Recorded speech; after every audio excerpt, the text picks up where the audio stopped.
Good morning. Welcome to the May 20th, 2022 California Book of Accountancy meeting. This meeting is being conducted in person and via WebEx with the assistance of Solid. My name is Michael Savoy and I am president of the California Board of Accountancy. Since we have CBA members and members of the public participating in person and via WebEx, I would like to describe how to plan to take comments or questions. When I open discussions up for members' comments, I will ask if any CBA members would like to make any comments. If so, please raise your hand if in person or use the raise the hand feature if you are using WebEx. Please wait to speak until you are called upon.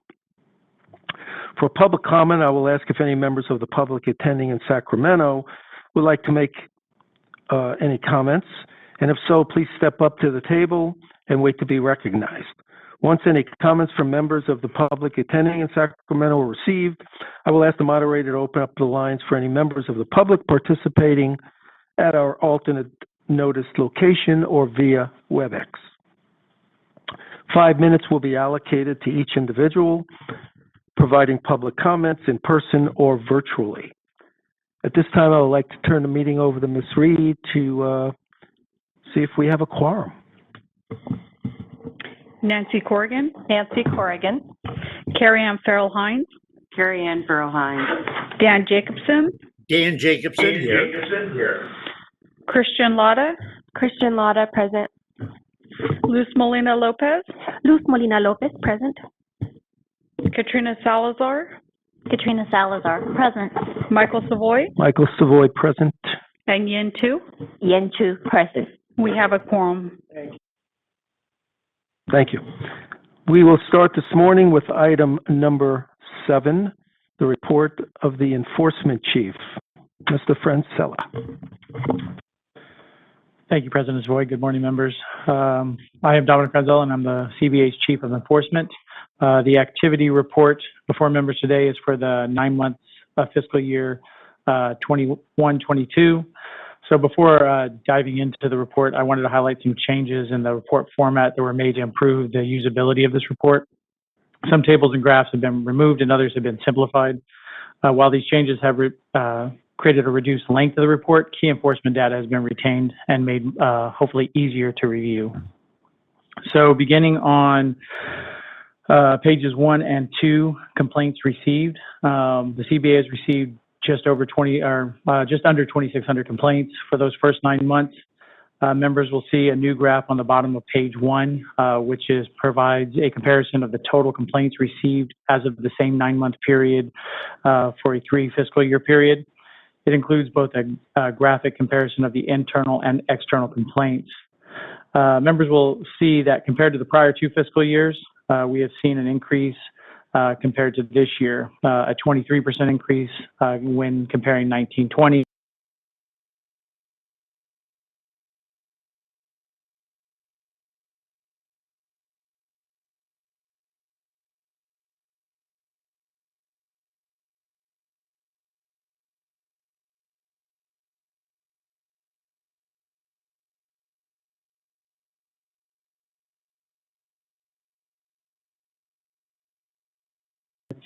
So we've tried to simplify it and just highlight the top 3 complaints that we see per fiscal year.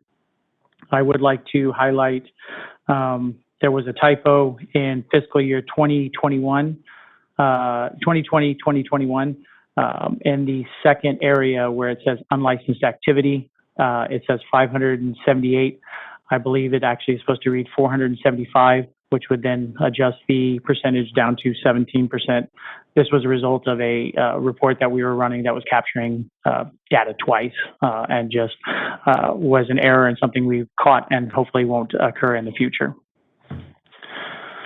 So moving on to investigations and investigations pending, which is on page 3. So as of March 31, staff had closed 2,251 cases, with 98% closed within 1 year. The average days to close investigations is down to 98, which was a slight decrease from the last report. We do have a significant increase in the investigations pending inventory as a result of having a lot more investigations in the unlicensed activity arena. This significant increase over where we closed last year, again, is due in large part to an influx in the overall complaints we've just received related to unlicensed activity. There are 4 cases over 24 months, and all of these cases are actively being investigated, and members will see that the average open cases is only at 57 days.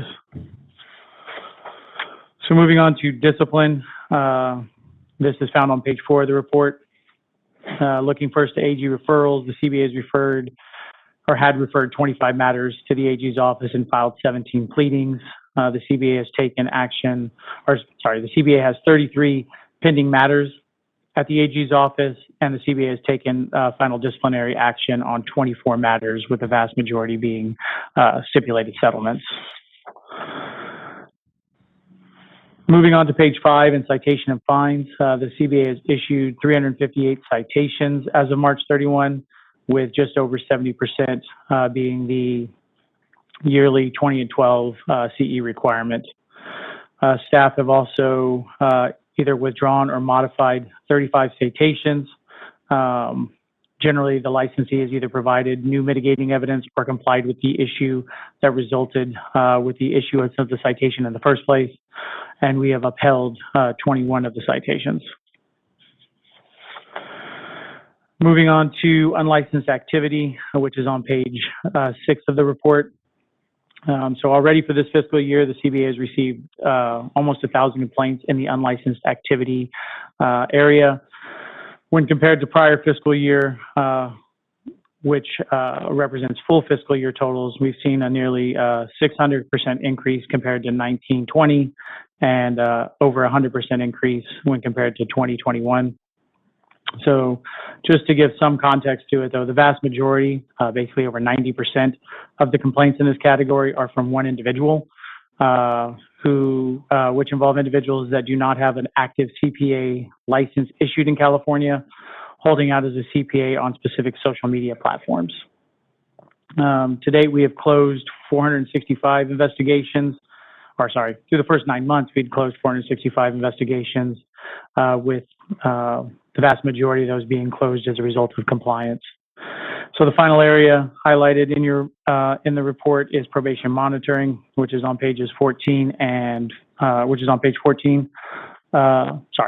7 of the report. As of March, we had 123 individuals on probation. We'd identified 52 probation violations, with the vast majority being cost reimbursement. So at this time, I'd like to turn discussion back over to President Savoy, and I'll do my best to answer members' questions. Thank you for a good report. Are there any board members that have any questions or comments for this report? Mr. Jacobson? Thank you. What is an internal complaint? So an internal complaint is anything that's staff open or is referred to us from either the board's licensing division, potentially one of the advisory committees, but anything that's generated within the board office, as opposed to something that we receive as an external type complaint from members of the public or potentially the SEC or PCOB. Thank you. Any other, Liz? Thank you, Mr. Savoy. Thank you, Mr. Francella. I'm looking at the unlicensed activity page on the report, and an idea popped up in my head. Do we have data compiled where we can identify where in the state of California this unlicensed activity is occurring, and perhaps be able to pinpoint maybe hotspots? A couple of things. One, I would not say our system is that sophisticated, the system we have presently, that we use for being able to track that. But I would caution members to draw too much conclusions on the unlicensed activity. It's a very narrow issue, and one which, as we delve into them on a case-by-case basis, is not always unlicensed.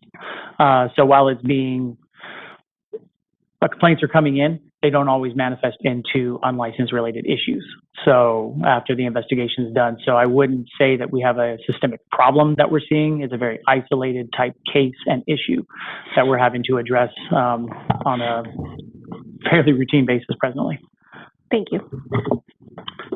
Any other questions of our Ms. Hines? On the practice without a permit category, that's also an area where there's been, significant increase, and it is increasing. Are there any trends that y'all are seeing in that area, or is that something we could just ask that we flag and just continue for discussion in the future? Again, some of these are the practice without a permit and individuals without a CPA license. It's a similar type complaint that is being sent to us related to individuals using the CPA designation on a platform.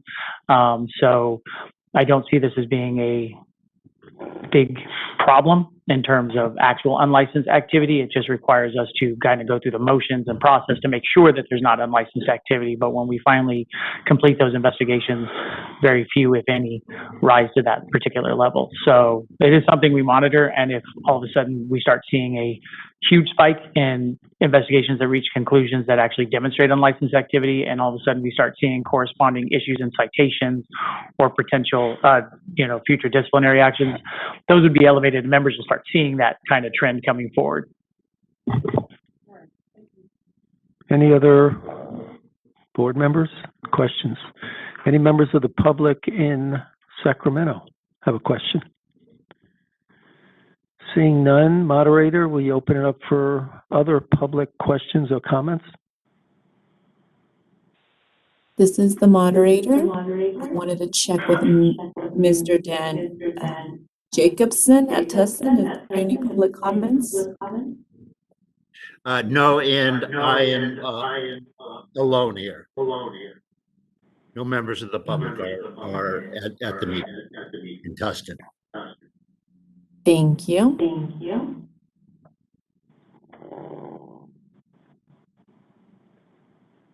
If we can temporarily mute the CBA line from that end. Okay, I think the echo stopped. So I've opened the WebEx Q&A feature for public comment. The instructions are on the screen and will appear on the screen each time public comment is requested. Members of the public participating via WebEx, you can participate by clicking on the question mark inside of a square, typically located at the bottom right corner of your WebEx screen. Type comment and send it to all panelists. You can also raise your hand by clicking on the hand icon next to your name. For those calling in, you can press *3 to raise your hand virtually, and we will call on you.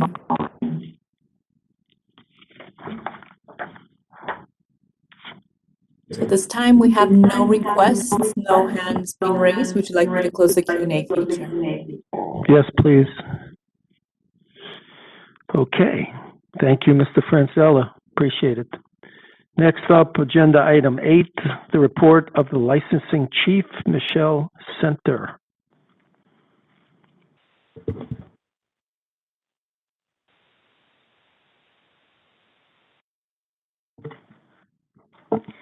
Good morning.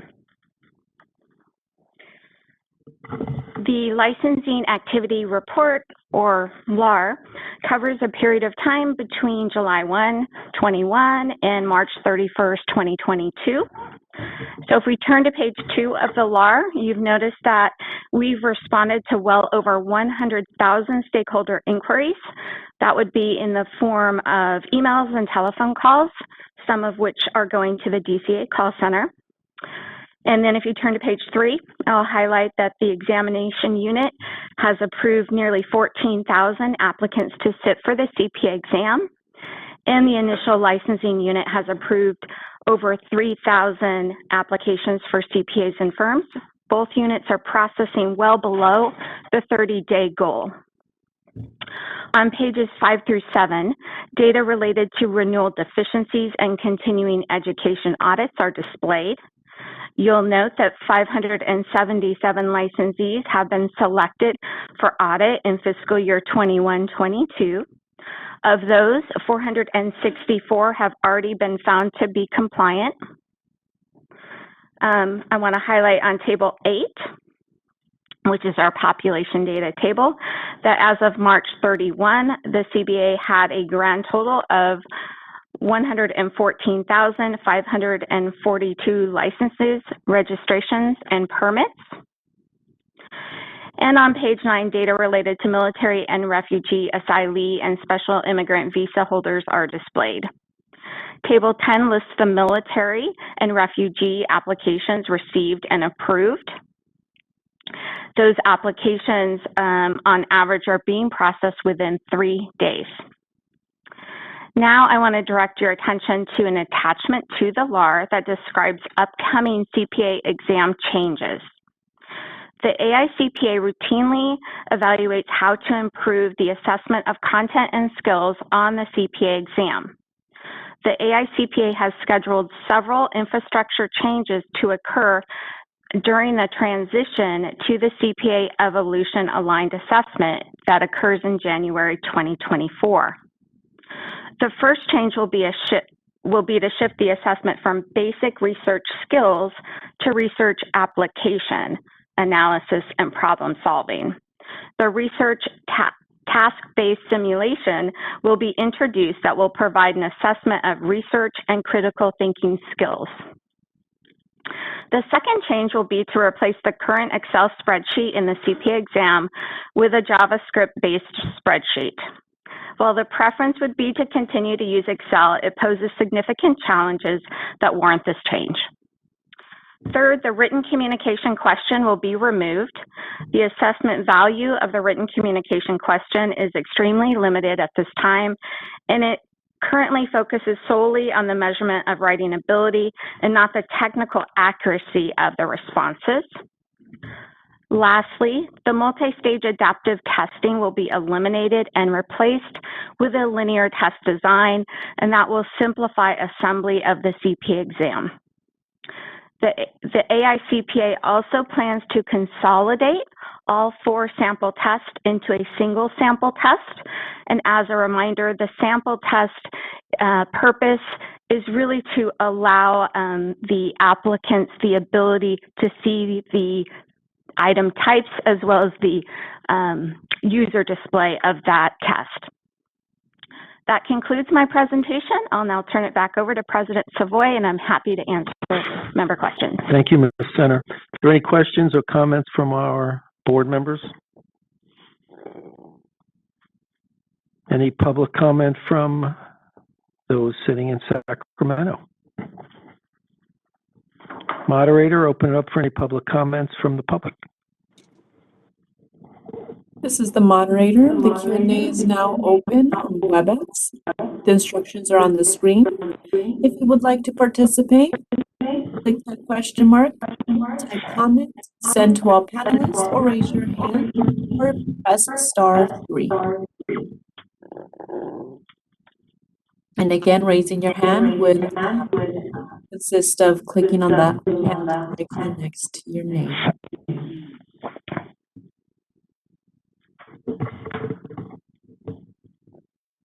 No requests have been submitted. Would you like me to close the Q&A?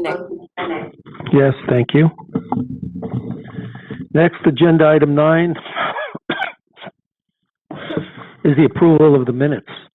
If any member would like to make a motion to adopt the minutes of the March 24th, 25th, 2022 California Board of Accountancy meeting, which includes non-substantive changes or edits that were noted after the materials were received, please do so by raising your hand and wait to be called upon. Ms. Corrigan? Yes, I move that we adopt the minutes of the March 24th, 25th, 2022 California Board of Accountancy meeting. Ms. Hines? Second. Thank you. Is there any further discussion from our board Are there any public comments in Sacramento? Moderator, open it up for public comments outside Sacramento. This is the moderator. The Q&A is now open. The instructions are on the screen for those who are logged in. For those who have called, you can press *3. And while we wait for any possible requests, just checking with Dan Jacobson. Still no public members out in Tustin? That is correct. Thank you. No requests have been submitted. Would you like me to close the Q&A feature? Yes, please. Ms. Reed, call for the vote. Nancy Corrigan, Yes.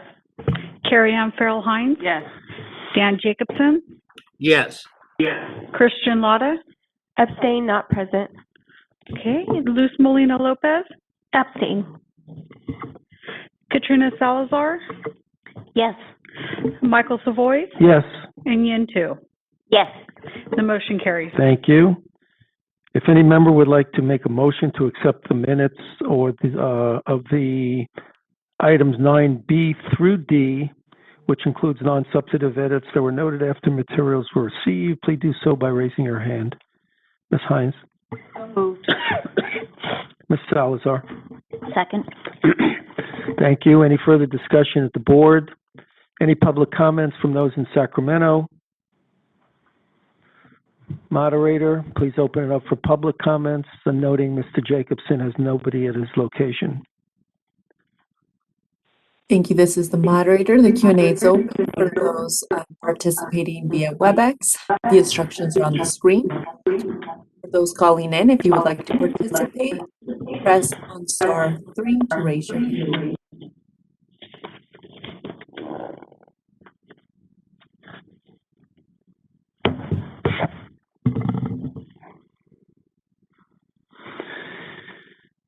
No requests have been submitted. Would you like me to close the Q&A? Yes, please. Ms. Reed, call for the vote. Nancy Corrigan, Yes. Carrie Ann Farrell Hines, Yes. Dan Jacobson, Yes.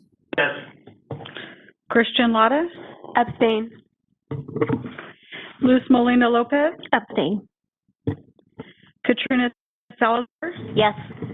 Michael Savoy, Yes, and Yin Tu. Yes. The motion carries. thank you. Moving ahead to agenda item 10. Excuse me.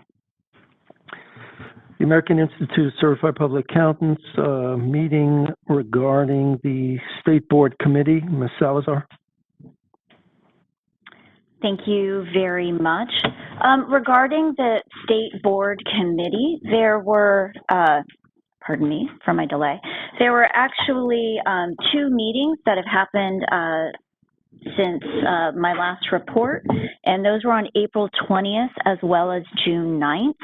And so what I would just share with you is there was discussion of some of the AICPA exam changes that were just presented to this board with Ms. Center's report.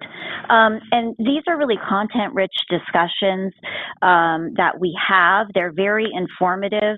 But what I'd like to share with you generally is we talked about communications and candidate data, how that's handled at the AICPA. There was discussion about the standard setting process and the test administration model.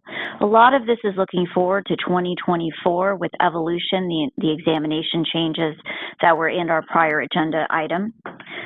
We received an update on the progress of Cpa Evolution, and again, there are no changes. They're still anticipating the new exam in January 2024. There was a lot of continued discussion about pipeline, and pipeline is something that we talk about frequently. I will share with you the aha moment that I had in this report was nationally, AICPA is watching the volume of candidates that are sitting for exams and being licensed. And what jumped out at me this time was when I noted the expansion of the international segment. I realized that it's actually increasing internationally, and it sort of made me realize that there is a more significant drop happening on the domestic side. And that sort of just jumped out at me this time. So when we talk about pipeline, you know, that's our shorthand for saying, are we going to have enough CPAs coming into the profession to protect the consumers? That's sort of the connection to our board regulatory piece. So again, I think everyone within this committee is watching those things. And so, you know, as we look at our exam statistics, I think it's, you know, important to be focused on the folks that are coming in. I think, you know, I think those reports from our own licensing folks are very important as well. But that's sort of the bigger context. I was surprised by the more significant drop on the domestic side than I'd realized, because it wasn't always very noticeable when you look at aggregate international numbers. So that was just my comment that I'm sharing with you. That was not an official conclusion of that group, but I thought it was interesting. And I think that really summarizes the state board committee report. And if the president would allow me, well, that concludes my report. I'll turn it over for questions. Why don't you go into your next report, and then we'll lump them together for comments, both inside and outside of the room. Sounds like a great idea.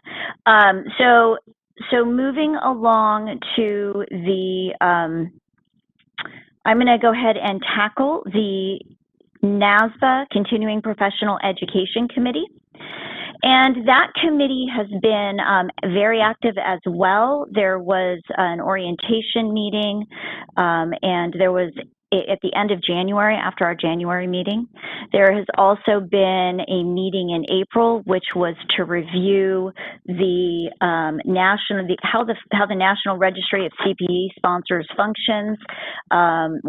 There was information about what the CPE audit service is that is being provided by Nasba to state boards. And there was a discussion on the adoption of Nano and blended learning. So as you know, our board is working through that, but there's discussion because there are there are about 14 states that have adopted that either have not adopted or they have not adopted both blended and nano. So the committee is actually working through a task force to just get more information on where states are. My observation from the feedback that I am hearing from all of the states is that there is a lot of wait and see, that there is not a huge amount of courses being offered because there aren't enough states yet, namely big states like ours, who have adopted it. So we are a little bit of a chicken or the egg there. So it is fascinating. I think that when our state completes its nano and blended learning, that might facilitate more demand, which I think may help bolster the provider supply. So that is just an interesting item to note. And then the CPE working group, which is a subcommittee of this group, has also met. 2022 is the year that the committee is going to reevaluate the standards for CPE and go through it, as well as consider the fields of study. So that process has started. And what I would share with you is that it is interesting to do it. The last time it was reviewed was in 2019, and now we have the benefit of going to remote meetings and remote coursework for CPE after the COVID shutdowns. And so it's very interesting to see how the rules that were already put in place have actually held up pretty well and got us through that process. But again, the committee is reviewing and fine-tuning it, and that will be a very lengthy process. It will go through multiple steps, and there will certainly be opportunities for boards and for public comment as it concludes. So that will probably continue for a year. So that concludes my CPE, my State Board Committee, my CPE, and then Nancy, would you like me to give the director's report? I will not speak to the regional meeting, which is very exciting, and hopefully Nancy will touch on that in her reports. But what I would share about the Nasba meeting is there was a meeting in at the end of April, beginning of May of the board meeting. So there was a lot of business conducted. I think of note, what I would share with this group is that the Nasba board did approve the mutual recognition agreement with the CPA Ireland.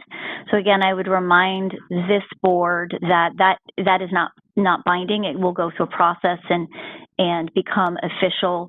But I wanted to let you know that the Nasba board did take action, and it's not binding upon any state board. Each state board then needs to consider, do they wish to recognize a mutual recognition agreement? And of note, the chair of that committee indicated that they are starting to begin discussions on the, I guess maybe it's a trilateral Canada, US, Mexico mutual recognition agreement. So that is not ready. That will take some time to get through, but that is going to be one I think that will be important for our board to pay close attention to. There were a lot of policy discussions.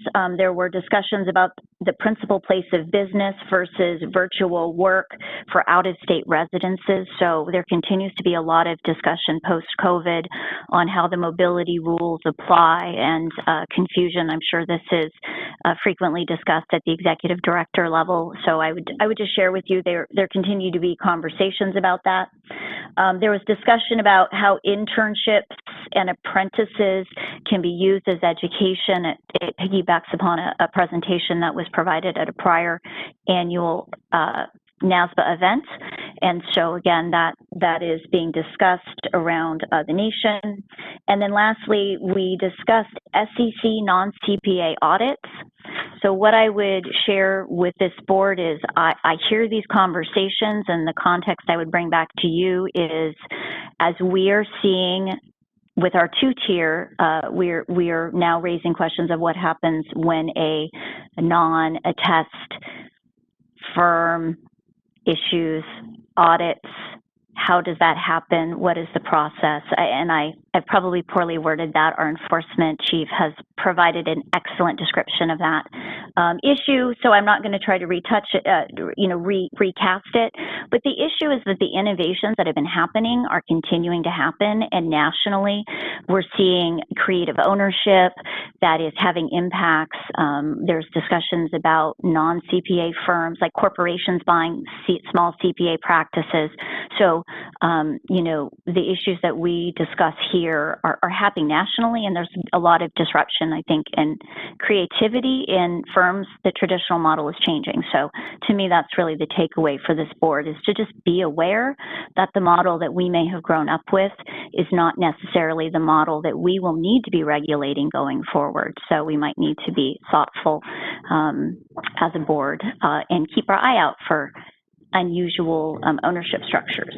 And then lastly, I apologize for the very, very lengthy report, but I don't normally talk about the Regulatory Review Committee, but it dawns on me, there is so much change in our industry that I just wanted to highlight some of the things that are happening, because our board does have the ability to provide input. The Regulatory Review Committee meets on exposure drafts. So they've met just in the past few months on professional ethics executive committee exposure drafts, on the AICPA ASB's exposure draft on proposed statement for auditing standards, amendment to AU section 935. There's an ethics subcommittee that reviews exposure drafts internationally. So for IASBA,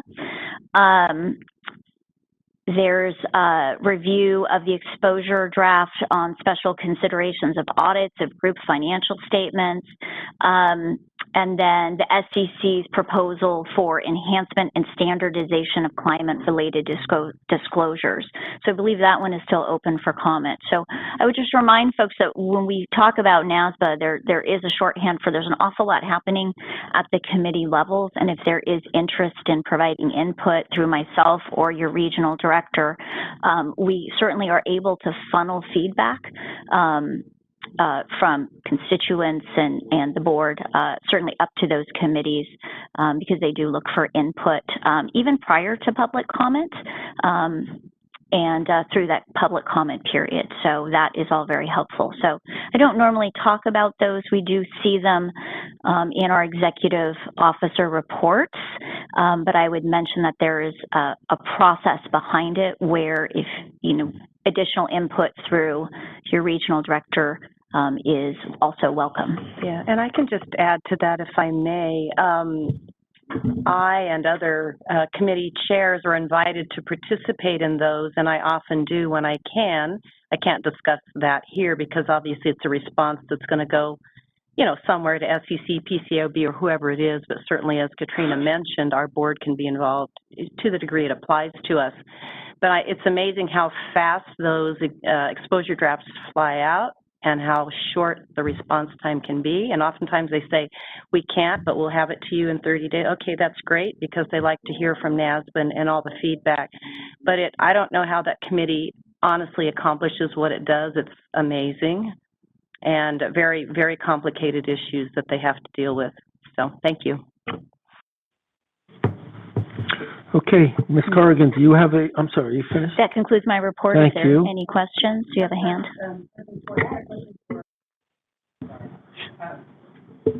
What are exposure drafts? As someone who's not in the industry, so. That is a great question. Okay, so I'm going to make an attempt.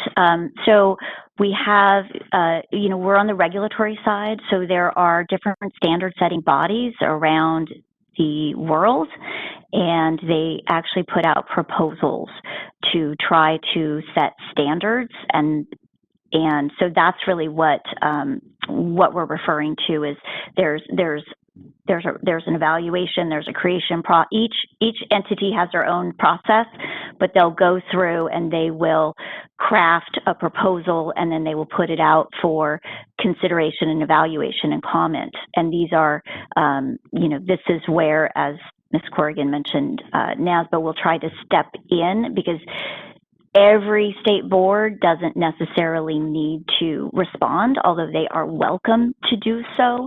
That way there is at least some response from the accounting community. So these are just proposals, and we will see them on our agenda, I believe, from time to time. Like when we do exam changes, we'll see a blueprint and it will come to us for comment. It's the same idea. It's simply just a draft. Yeah, it's changes in rules and regulations affecting the accounting industry that they allow us to comment on before they release it as gospel. So these change professional standards, and that's how it fits into our discipline, because our licensees are required to follow the body of professional standards. So maybe that's the answer I should have given. Ms. Corrigan, I'm sorry. Yes. Next. No, Ms. Lada had a quick question, I believe. Oh, I'm sorry. A question for Ms. Salazar. Can you expand briefly on Nano and blended learning? Yes. So what's happened is for continuing professional education, which all of our licensees are required to take, Nano learning is, let's see if I can do this right. These are very short courses, which are under 20 minutes in length. So they are courses where they still follow all of the requirements. There has to be an educational content and then an evaluation at the end. But instead of being in the hour-long block, they are less than 20 minutes. So these are things you would think of that might be great for mobile apps. Again, it's sort of a different way of promoting the same material. Same idea, you're breaking things down into tiny chunks. And blended learning is continuing professional education that is crossing various modalities, I think is the word educators use, but that could be a course that would have synchronous and asynchronous elements. So that might be, asynchronous might be you have a homework assignment and then you come together and you review it together. A synchronous assignment might be in a classroom where you're actually all going through the same materials, but then there could be an online discussion thread where you have to do comments throughout the week. And so it's any combination of doing things together, doing things separately. Are you being paced by the instructor? Are you helping select the pace that you're moving through the course? And is it in different formats? And so anything that mixes those together in my brain goes into blended. And not all states have adopted that. And so that is what it sort of makes official, but it puts in a lot of structure and rules around those and defines measurement because we're accountants and we like those things. So those are the recommended standards for continuing professional education. And so those were incorporated and have yet to be adopted nationally by all the states.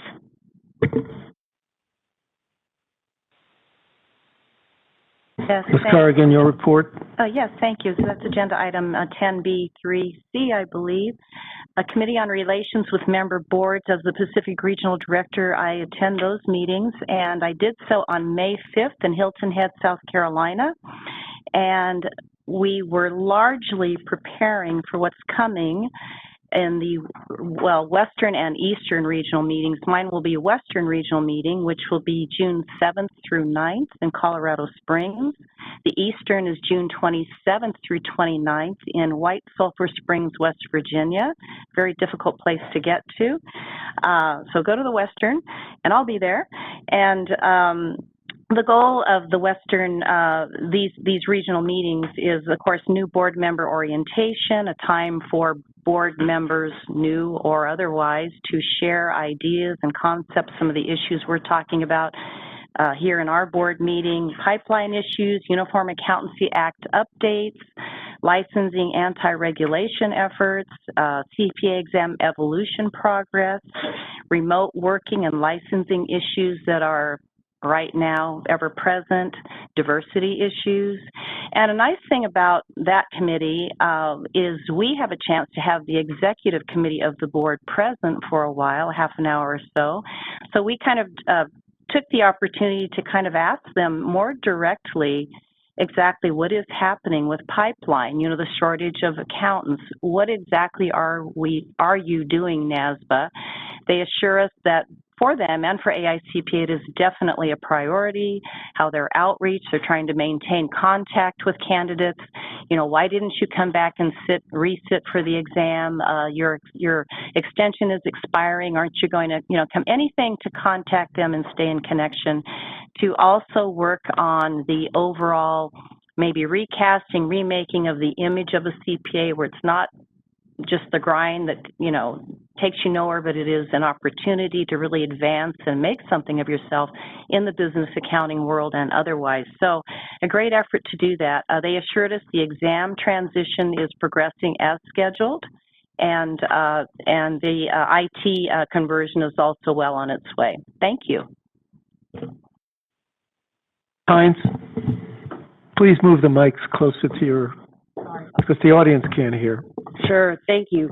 So I have a couple of items I wanted to just share with both Ms. Salazar and Ms. Corrigan for, consideration with discussion with NASBA and the sub-bodies, and then maybe also for us to think about for future agenda items. I can bring it up later. One of them is around this pipeline issue we've talked about quite a bit, and looking at other professions that are creating, or innovating around how to increase the pipeline of candidates that are coming into their professions. One of them is California has this California Law Pathways program that has been developed, where it's a collaboration between, it's initiated between the State Bar and the community colleges system, where you start in recruiting in high school, and it creates this really streamlined pathway from high school into, through community college, then into a 4-year, and then into law school, and really guiding students on the classes that they take and making sure that there's like a streamlined pathway. And that's something which I think the accountancy profession, a model of the accountancy profession could look to both increase not only the number of young folks that are looking at the accountancy profession, but also in diversifying and making it a bit more accessible, because if you don't see it, you don't know that you can be it. So that's something I think we should look at as a board as being instrumental in, initiating the discussions about how to increase the diversity. The other issue I wanted to put into your mind to think about is it's something that came up in one of our committee meetings we're going to talk about later, but this idea about solo practitioners or smaller practitioners getting specialized experience and having access to specialized experience.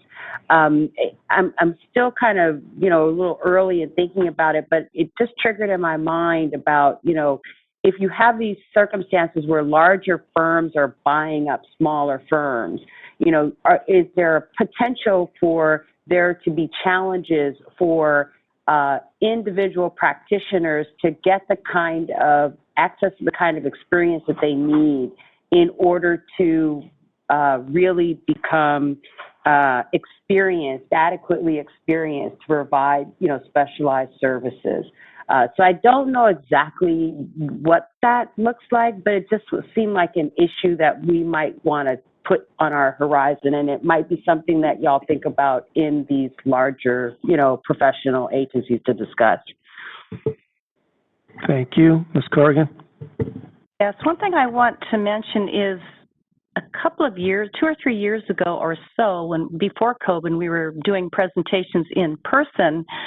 We did presentations at a couple of community colleges, I believe, and maybe we need to consider continuing to do that, where we really tell them this is what the profession is all about, et cetera. And then now I don't think we've done that obviously at the high school level, but we did. Well, Mr. Ibarra isn't here, but Patty would remember. We went to Pasadena City College, I think, and maybe another one, and perhaps we need to do. I mean, those are big organizations in areas that draw students from lots of places, like in the Los Angeles area, et cetera. So that's maybe one way to kind of continue. Thank you. Thank you. Instead of you trying to just bring it right up to you, look, it's just so you can Miss Chu. Thank you, Mr. Chairman. And kind of piggyback on the discussion here, when we do any outreach to the community college or other high school, really the guide are the counselors. Do we have any discussion with the counselors in those schools and so forth? Because the counselors are they have a lot of influence. Many of my friends that are high school teachers, and they share with me how much they influence the students in terms of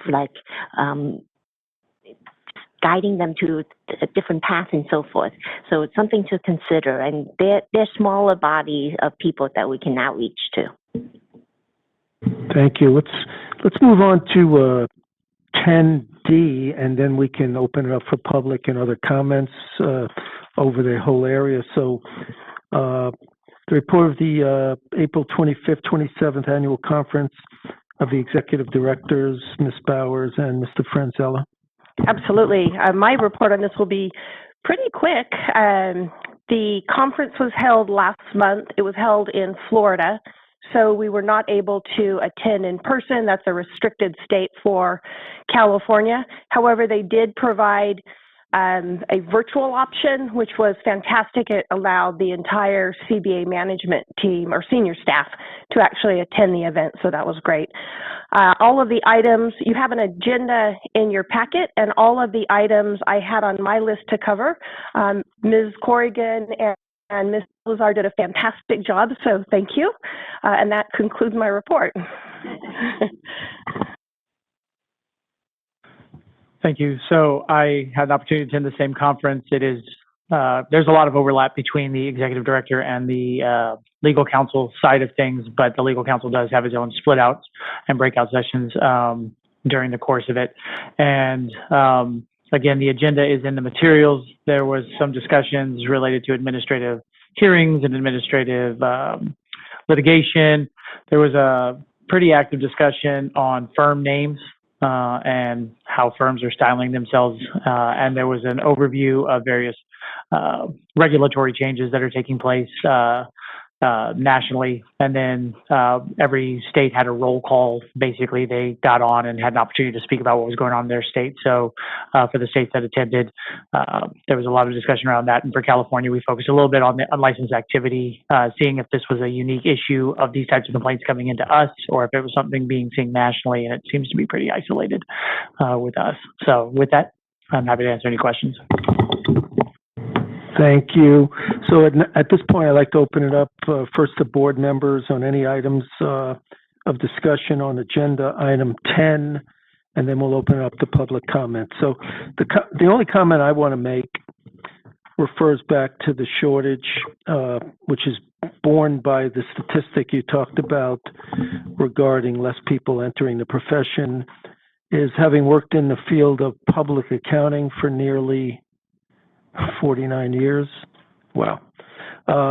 The last year or two, I can tell you that there is a tremendous shortage of people not only coming into the profession, but that stay in the profession. I'm not quite sure where they're going, but they're just not staying at firms anymore or moving around. So I think it's going to be an issue. It's going to be a continuing issue unless we get out there, even at an early age, high school or whatever, start promoting the glitziness of the accounting business. Katrina. Well, you're going a long way with the podcast, so thank you for your contributions there, and staff who make that happen. I would also, not to be too alarmist, but the information also being that I've been seeing through these organizations is also pointing out that especially during COVID, there's been a large drop in just student populations in universities and colleges. So that trend right now is also being watched. That's going to affect more than just our profession, but it is not just the people, attrition within in our profession. There are fewer graduating students, and so I don't know that it's moved, but there has been legislation nationally to try to include accounting in STEM, in STEAM, and so that I think would go a long way. So I do think that the various groups are trying to be creative and make it more accessible in high school, but I think the ideas are really important, and hopefully we can work with our partners at organizations like Cal CPA and leverage those relationships to support the endeavors. So thank you. Thank you. Yes. Just to add to that discussion, I'm happy to hear from Ms. Corrigan's report that Nasba is considering a rebranding of CPAs of sorts. I think among the younger adults, CPAs aren't necessarily positively perceived. And also I recall myself as a young adult, I wasn't even aware of what an accountant was until about halfway through college. So I think kind of trying to impact those high school communities and having counselors maybe encourage or at least inform younger high school students and college students about our profession, and maybe highlighting some positive things of what being a CPA is and what that entails would really help. I think the public perception of people outside of our profession is not always the most positive. So just kind of taking a greater look at that and how we can maybe shift that perception over time might help in the future. Thank you. Okay, I'd like to open it up to any public comments from those in Sacramento regarding anything on agenda item 10. Questions of Ms. Corrigan, Ms. Salazar, or whomever. Mr. Fox. Jason Fox of the California Society of CPAs. So this whole conversation is the same things we're wrestling with within our professional association. So we're talking about branding, how to, outreach to different diverse communities, community colleges, high schools, all that sort of stuff. So certainly happy to work and coordinate with the board. We've done a lot of work, and maybe it's time to kind of ramp up some of those efforts. Thank you, Mr. Fox. There are no other public comments within Sacramento. Moderator, please open it up for public comments outside of Sacramento. This is the moderator. I've opened up the Q&A. Members of the public participating via WebEx, if you would like to participate, the instructions will be on your screen shortly. You can press the question mark inside of a square, type comment in the text field, and send it to all panelists. You can also raise your hand by clicking the hand icon next to your name. For those who have called in, you can press *3 to raise your virtual hand, and we will call on you.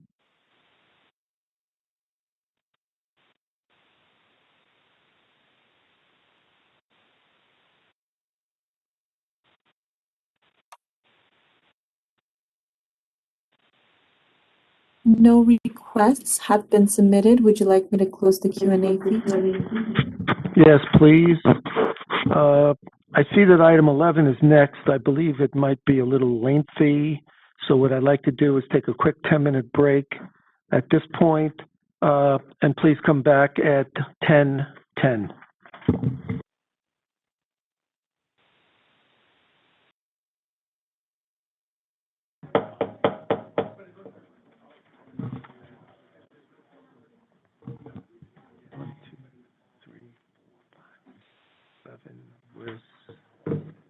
Is he back? Okay, let's go back. Next item is item number 11, the report on the CERT committee meeting of yesterday. Ms. Salazar. Thank you very much, President Savoy. I would like to start my report on the consideration of the CPA Experience Requirements Task Force with reviewing a meeting that was held on March 30th, 2022. That was our inaugural meeting. And for reference, the CERT committee is comprised of 9 members. So we have 4 California Board of Accountancy members and 5 non-Board of Accountancy members that help represent the stakeholders involved in the issue. The non-CBA members represent academia, Nasba, consumers, the accounting profession, and a licensee with general accounting experience, who also happens to be a member of the Board of Accountancy's Enforcement Advisory Committee. So the meeting on this date in March was really foundational in nature, and it was designed to give the members an understanding of the purpose of the task force, the current licensure requirements, and the prior Board of Accountancy and committee studies and recommendations as it relates to the consideration of experience requirements. So at this meeting, our CERT members talked about a wide variety of topics and raised a wide variety of questions regarding a test and general accounting experience requirements as it relates both to California and the national environment. So the committee members requested additional information be brought to future meetings, such as understanding the application review process for licensees applying with the test experience, including the role of the Qualifications Committee of our own board, how peer review really ties into that licensure process. Disciplinary information was requested, including information on out-of-state registered firms, and there was a request about information for how states without the attest experience requirement ensure appropriate safeguards. And that concludes my report on that March 30th, 2022 meeting. So moving along to the meeting that happened yesterday, which was May 19th, 2022, the CERT was able to hold its second meeting here at the Board of Accountancy office as well as online, virtually. And we welcomed our Board of Accountancy member, Luz Molina-Lopez, as a new member, and welcomed Ms. Hines into the role as Vice Chair. So thank you both for that. During that meeting, we discussed the purpose and goal of the CERT materials for the meeting, and the primary question that was highlighted by staff and discussed during the meeting was the question at hand is the present attest experience requirement necessary and sufficient to support the Board of Accountancy mission to protect consumers by ensuring that only qualified licensees practice public accountancy in accordance with professional standards? So we recognize that this is a two-part question of necessity and sufficiency, and the meeting was really focused on the necessity part. That needs to be addressed first because the continuation of it is dependent upon whether or not it is necessity. So, is there a need for applicants seeking attest authority to have additional licensure experience beyond those seeking general authority? And then we reviewed a lot of material that was brought back at the request of the committee, and the staff did a momentous job in preparing a very large volume. So what I'm going to do is I'm going to review a couple of those agenda items, and then I will ask for comments. So that first agenda item that was discussed in our May 19th meeting is item 6A4, information on prior Board of Accountancy Committee and Task Force consideration of experience requirements for licensure. This was a written report only. The next item was 6A5, information regarding February 2015 U.S. Supreme Court decision, North Carolina State Board of Dental Examiners versus Federal Trade Commission, related opinion for the Office of the Attorney General, Federal Trade Commission, staff guidance, and legislative hearings. That was a mouthful, but that was a written report only.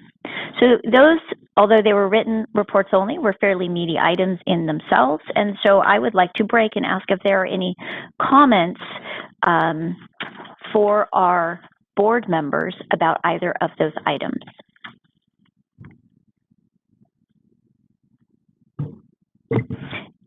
And seeing none, what I would like to do is I'm going to break for comments for our board members, and then at the end, open it up for public comment, since these are all subsections of the same item. Thank you for that indulgence. So moving along, the next item was Board of Accountancy item 6A6, discussion and overview of the initial licensing unit application review process for applicants seeking authority to sign reports on attest engagements, including the role of the Qualifications Committee. So staff and Michael Williams, CPA, who's chair of the Qualifications or QC Committee, presented this item.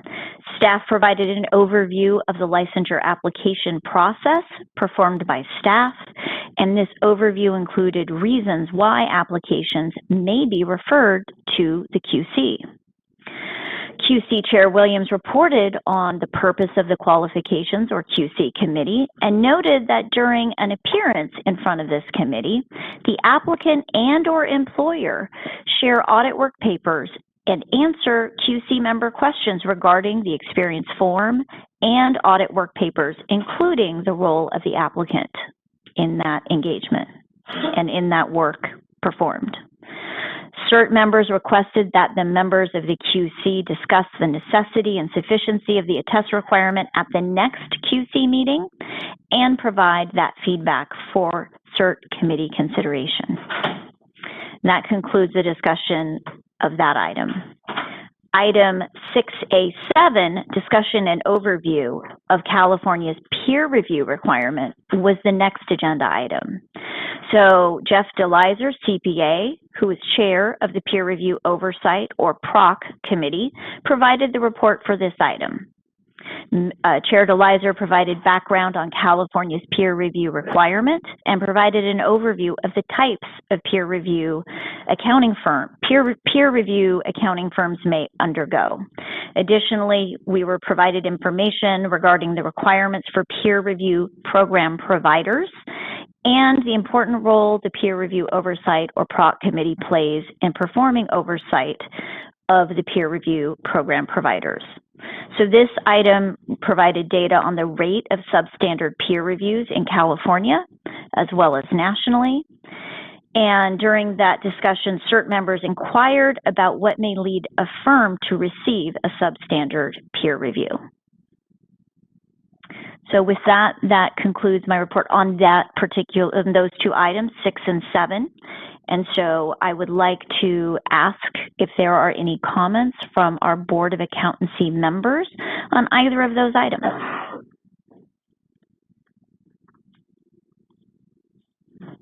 Okay, seeing none, there are no comments on either of those. The next item is 6A8, information regarding whether other states intend to make modifications to their existing experience requirements for licensure. So staff on this item provided an overview of information from other state licensing boards regarding their experience requirements for CPA licensure in comparison to our California's experience requirements. Staff reported that the CBA coordinated with Nasba to conduct a survey of all jurisdictions to answer questions regarding the experience requirements for CPA licensure in each respective state or jurisdiction. 26 jurisdictions did respond to this survey request. CERT members requested that staff, in collaboration with the chair if necessary, follow up with the state of New York and possibly other states to obtain additional responses to the survey. The next item is 6A9, discussion and overview of the consideration of CPA experience requirements. Task force requested California Board of Accountancy enforcement statistics.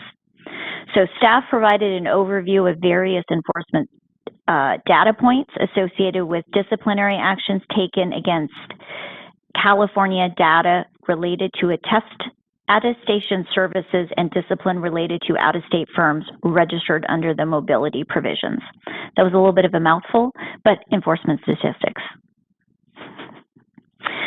The last item before we break for comment is going to be 6A10, which is information regarding the Board of Accountancy's guiding principles of enforcement, including the Board of Accountancy's determination on states' enforcement practices.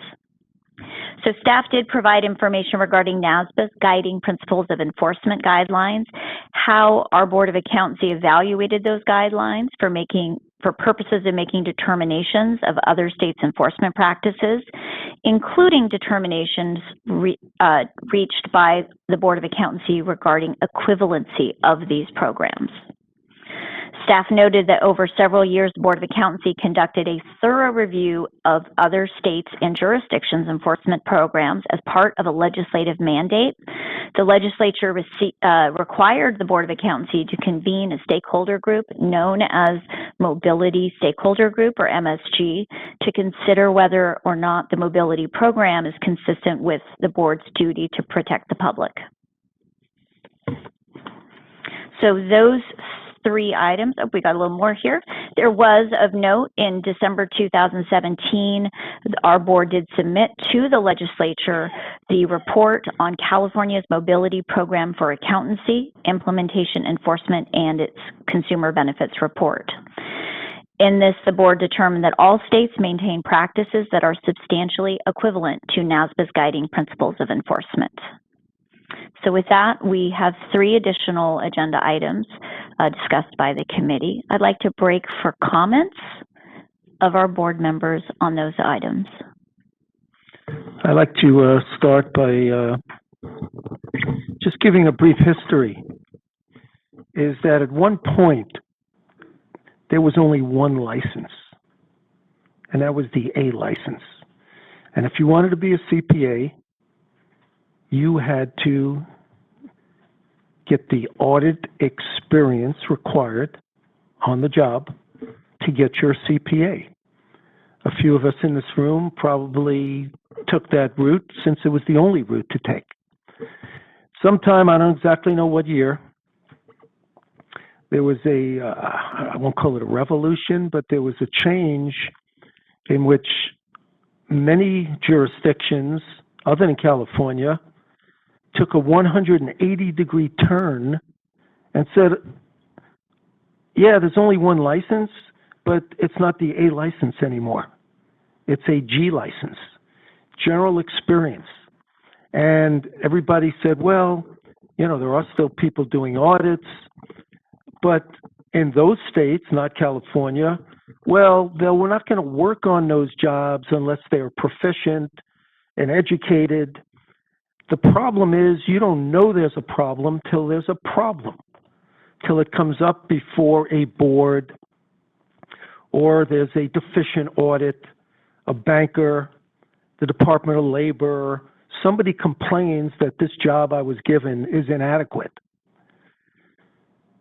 So California has always said, we're going to maintain those two tracks. And we're going to make it so that if you want to sign audit reports or any type of a test reports, you will have an A license. And in speaking to some other jurisdictions in the past, they're rethinking their position because maybe they're dealing with disciplinary actions they never envisioned. So I guess my only comment in bringing back and letting you all know a little bit of history is that it's okay for California to be different. I mean, it really is. Our ultimate objective is the protection of the consumer while we still have disciplinary actions and while peer review so-called catches these things, sometimes it doesn't. So I just want to put that comment. It's not an opinion. I believe it's fact. And it'll come to some point where it all comes back to the board when this CERT committee gives their recommendations, but it is ultimately this board that makes the final decision about which way California is going to go.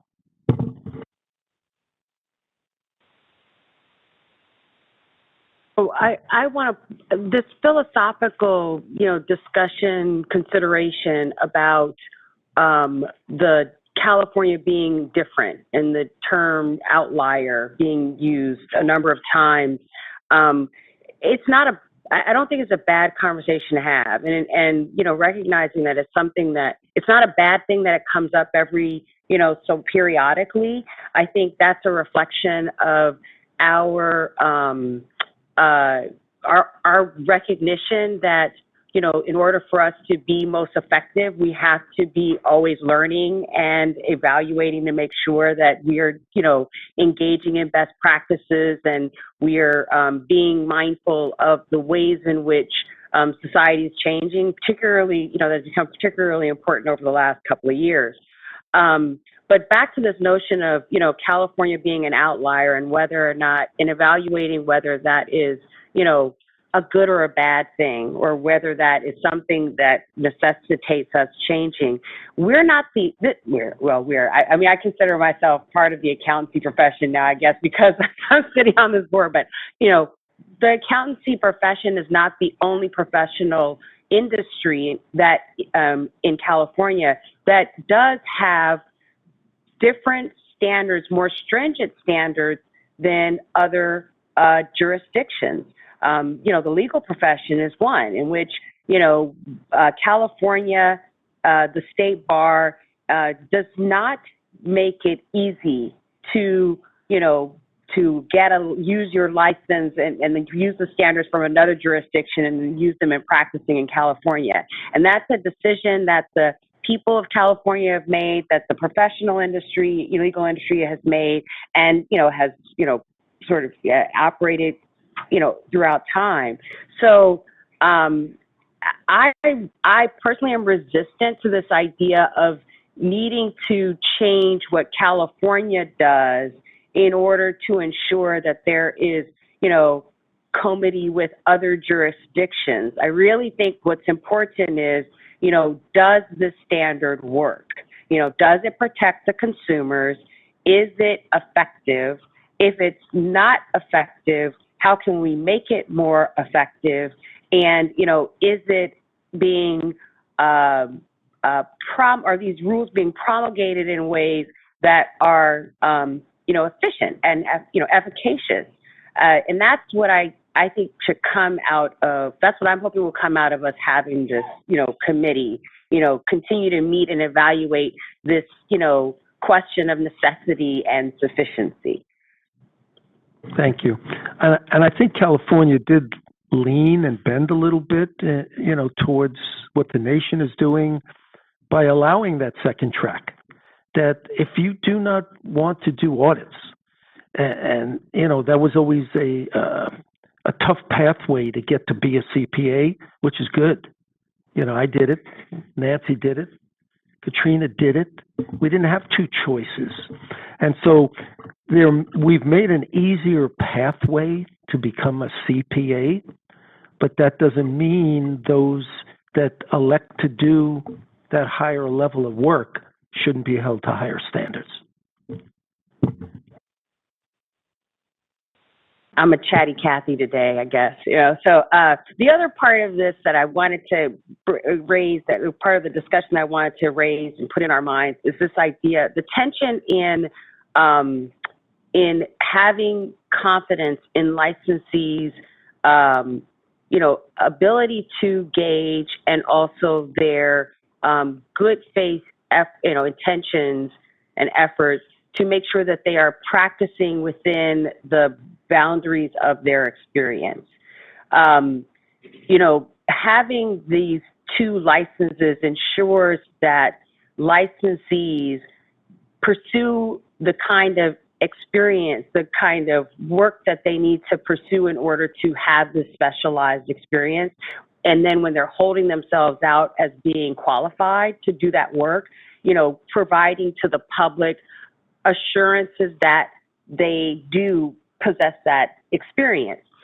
There was some discussion about the fact that inherent in licensing, there is this oath to commitment to not engaging in a practice that's beyond your expertise, and putting on the licensee the confidence, the credibility, or reliance that the licensee will not engage in work that's beyond their capacity.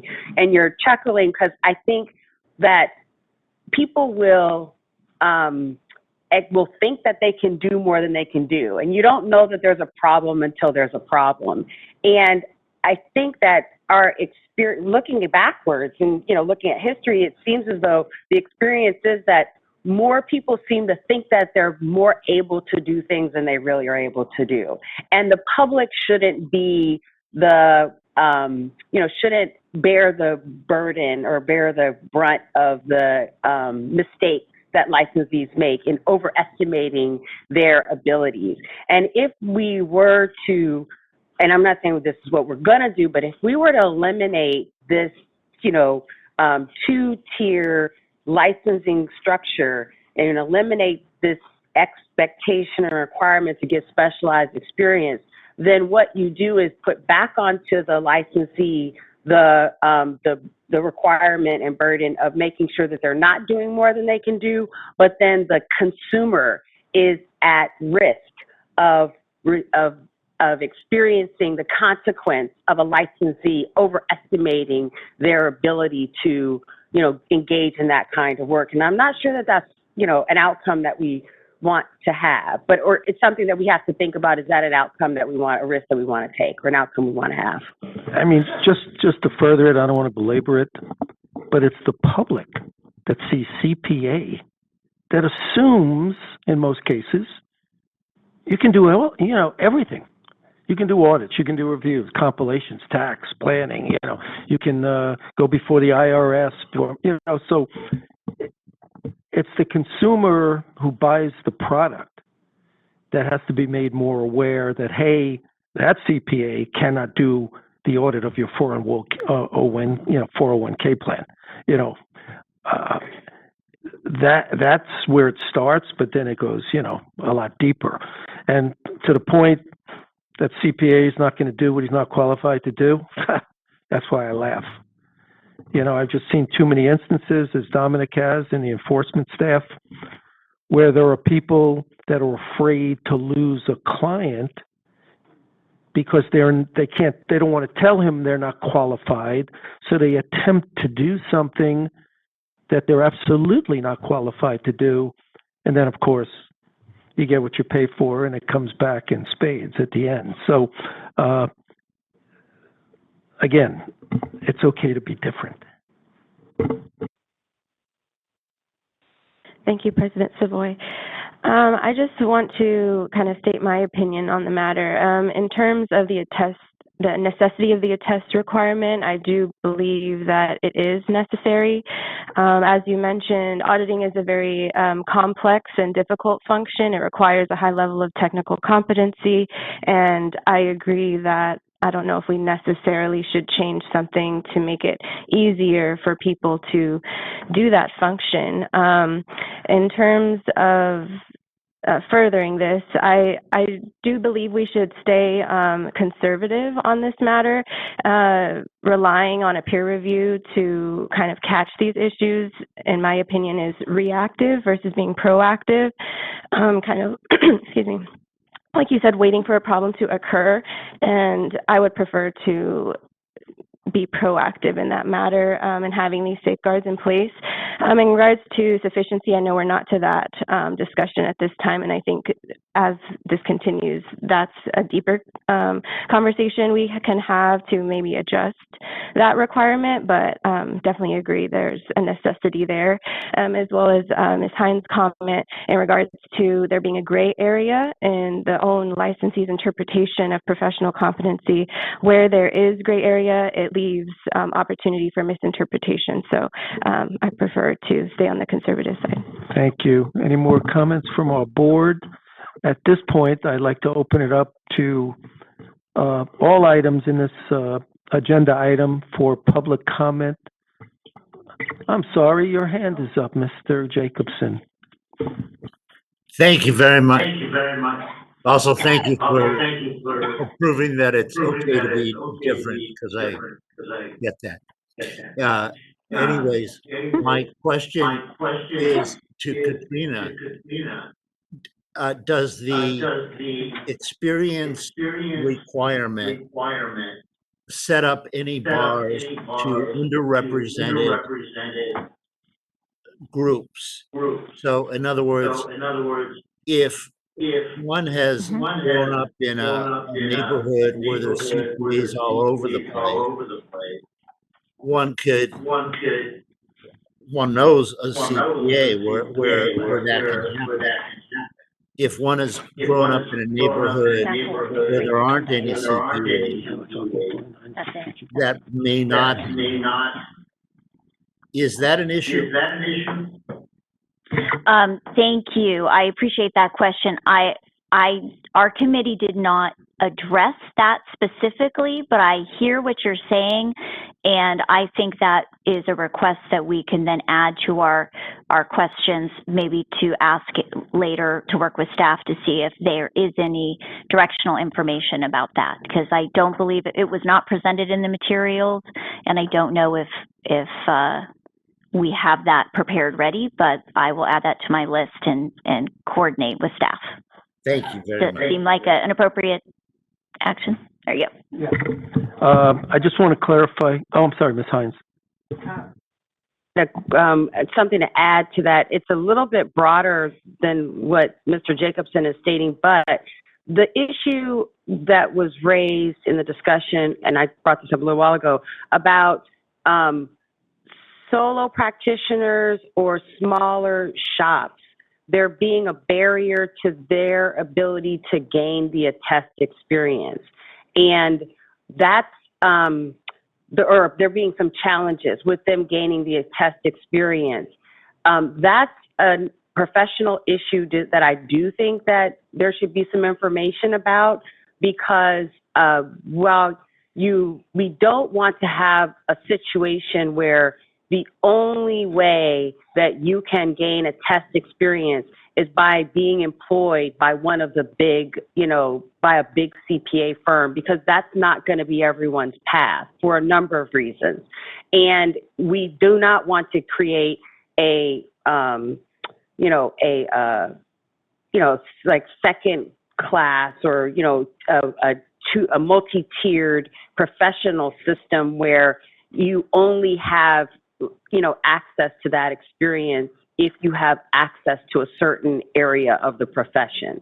I don't know what the solutions would be. As one of our committee members raised, it could take then someone years and years and years to be able to gain the kinds of experience that they would need, the hours that they would need to be able to qualify for the attestation license if they are not employed by a larger shop, or by a company that has larger employers. But that I think is an issue that we should keep in mind about, how that is a barrier that we should think about and how we would address that. That doesn't necessarily mean we should get rid of the requirement. So just to respond anecdotally, I will share that, I got my audit experience with local and regional firms. So there are other pathways. So when I hear that question, I'm hearing that maybe our committee could consider sort of the composition of our California firms, and maybe, I think we have data on how many firms there are within California. So maybe that's the request, to just maybe get a better understanding of who are our licensees within California. We do have a lot of breakdown, so that maybe we could bring that back. So again, that would be I'm sure it's something we don't have in the format we're asking for, but maybe I can work with staff to try to utilize the data we have to bring you more information, because I don't, there are a variety of firms, and we don't restrict where the experience comes from. That can be from a sole proprietorship who brings on an intern. It could be a local firm or regional firm. So there are options, but I don't have any data about it. So I'm hearing maybe a new request for data. Yeah, I just happen to remember what I tried to get up and speak about yesterday, that I was precluded because we had a quorum in the room. It just hit me. It's regarding the peer review process and the hope that it takes care of some of these issues, and everybody feels the police are going to deal with it, but you don't know about it until it happens. I think also what some folks do not understand is that there are folks that work in accounting firms that do auditing that is not their career path. They don't care about the experience, but the firms need bodies to fill positions to get the work done. And it's okay. But I think part of our peer review process, whether it's locally or globally, should maybe have a question on the form saying, of those that worked on this audit we're looking at or reviewing, how many of them have an A license? How many of them aspire to have an A license? And how many are just practicing to be a G? That'll gain some insight in terms of the population we're addressing, because the only one that needs to have the A license is the oversight, supervisory, and signer of the report. So you can have folks under you. And now, those folks also would be aspiring to get an A license, but that's how they got their experience. But we never asked the question, well, who actually worked on this job? Did they care, about that aspect? So it's just something else to layer in that may make what they do more effective. Just in response to that, so the peer review program, as I understand, is actually a national program, and it's through the American Institute of CPAs, and someone sitting in the back is going to correct me because we've got smarter people here than me. So this is a California question, so that's a national program, but it might be something that I could work with staff and see if it would make sense for our PROC committee to see if there's an opportunity to glean more information from what they see. But I don't know that changing the scope of the peer review questions is necessarily within our parameters, but I think the need for more information is absolutely a valid point. So, and I don't think they'll honestly answer that question anyway. So, Ms. Lotta. Just wanted to comment on Ms. Hines' question about if there's a barrier to access for sole practitioners to get their attest experience. So I just wanted to say, in my experience as a sole practitioner, generally in our profession, it usually wouldn't be considered appropriate to start a practice on your own prior to having obtained that experience or being in a public accounting firm with those CPAs who can supervise you. So I don't believe that that's common from my experience, and with my other colleagues as well. They've already kind of obtained several years of experience in a public accounting firm and gotten those hours and that supervision prior to having that sole practice. Also, many sole practitioners function outside of any attest responsibilities. So there are many who maybe just do tax preparation or bookkeeping that don't require that attest experience. So I'm not sure if it is a huge concern, but just want to make comment on that. Okay, before we open up for public comment on all areas in Agenda 11A, did you cover 11A11? not yet. Okay, so let's finish that one first, and then we'll open it up for public comment both here and abroad. Fantastic. Thank you, President Savoy. So we do have 2 items left. So agenda item 6A11 is discussion regarding possible recommendations to the Board of Accountancy regarding experience required for CPA licensure.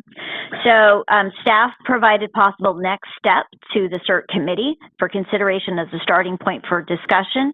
So we've heard it before, but again, the guiding question here is the present attest experience requirement necessary and sufficient to support the board mission to protect consumers by ensuring only qualified licensees practice public accountancy in accordance with established professional standards?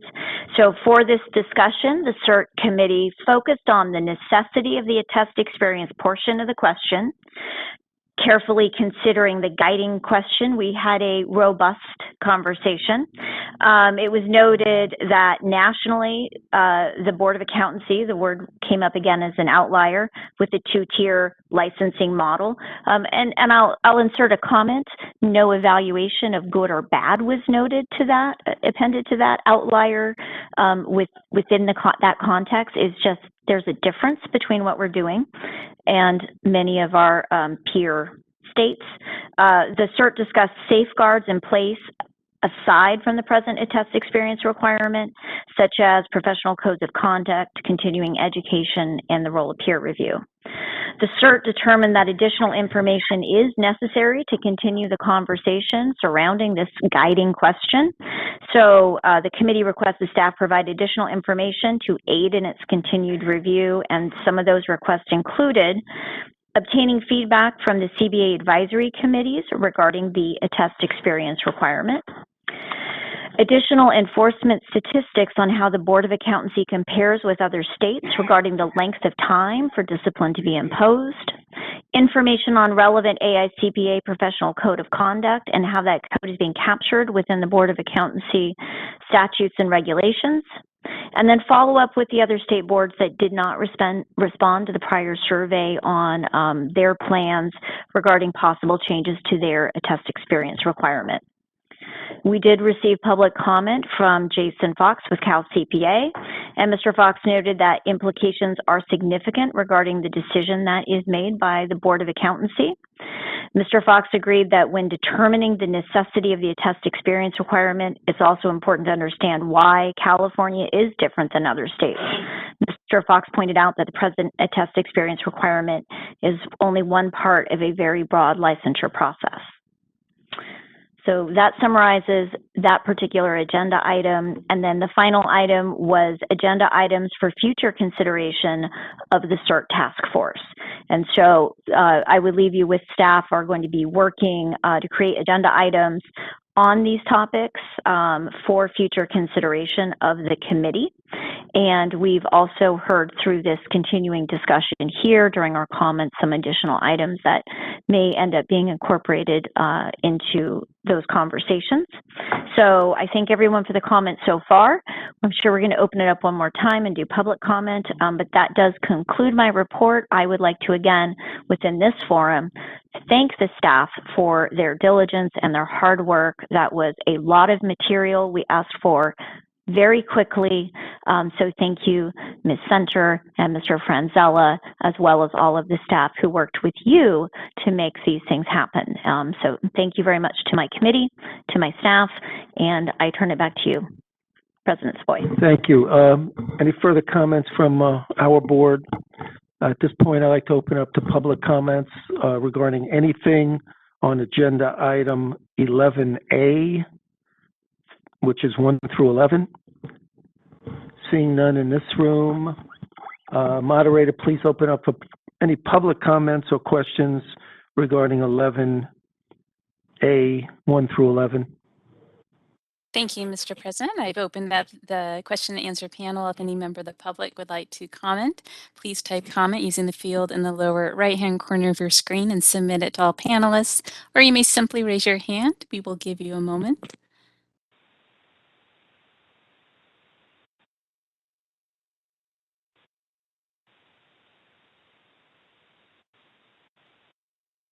All right, I'm not seeing any requests for public comment, and I understand we have another location as well. Do we know that we have no public comment there?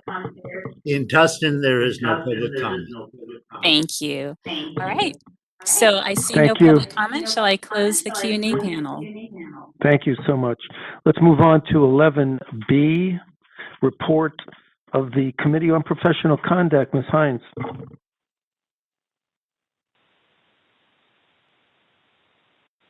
Thank you, Mr. Savoy. So this is the report of the chair of the May 19th, 2022 meeting of the Committee on Professional Conduct. We discussed item number 11B2, discussion and possible action to consider changes to previously adopted text to amend California Code of Regulations, Title 16, Section 2.8, definition of satisfactory evidence. Staff provided a presentation to approve proposed amendments to the California Code of Regulations, or CCR, Title 16, Section 2.8, definition of satisfactory evidence. This item was previously discussed and approved at the January 2022 CBA meeting and subsequently submitted to the Office of Administrative Law, or OAL. Upon its review, OAL determined that the proposed language lacked clarity and may be grammatically incorrect. The CBA withdrew the submission from OAL to address the concerns. The modified text for CCR Section 2.8 addresses the grammar concerns and clarifies that transcripts can be sent by the applicant, but the transcripts must be in an envelope that was sealed by the educational institution. Transcripts can also be sent electronically to the CBA from the educational institution. Following CBA approval of the revised language, it will be noticed for a 15-day comment period and then resubmitted to OAL. The CPA recommends that the CBA do the following: approve the modified text to CCR Section 2.8, direct staff to take all steps necessary to complete the rulemaking process, including preparing modified text for an additional 15-day comment period, which includes amendments discussed at this meeting. If, after the 15-day public comment period, no adverse comments are received, authorize the executive officer to make any non-substantive changes to the proposed regulations before completing the rulemaking process, and adopt 16 CCR Section 2.8 of the proposed regulations as described in the modified text. This is a fully formed motion and does not require a second. I will turn it back to President Savoy for discussion and a vote. Thank you, Ms. Hines. Before a vote, are there any discussions or questions of our board members? Seeing none, are there any questions or comments from the public in Sacramento? Moderator, please open it up for any public comments outside of Sacramento. Thank you, Mr. Board President. I have opened up the Q&A panel, and if any member of the public would like to make a comment, they can type comment using the field in the lower right-hand corner of the screen and submit it to all panelists, or simply raise their hand. We're displaying instructions, and I'll give them a moment.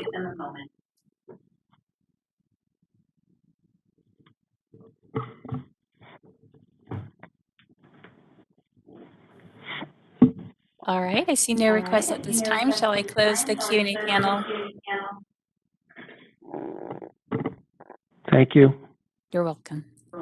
Ms. Reed, call for a vote. Nancy Corrigan? Yes. Carrie Ann Farrell Hines? Yes. Dan Jacobson? Yes. Christian Lauda? Yes. Luz Molina Lopez? Yes. Katrina Salazar? Yes. Michael Savoy? Yes.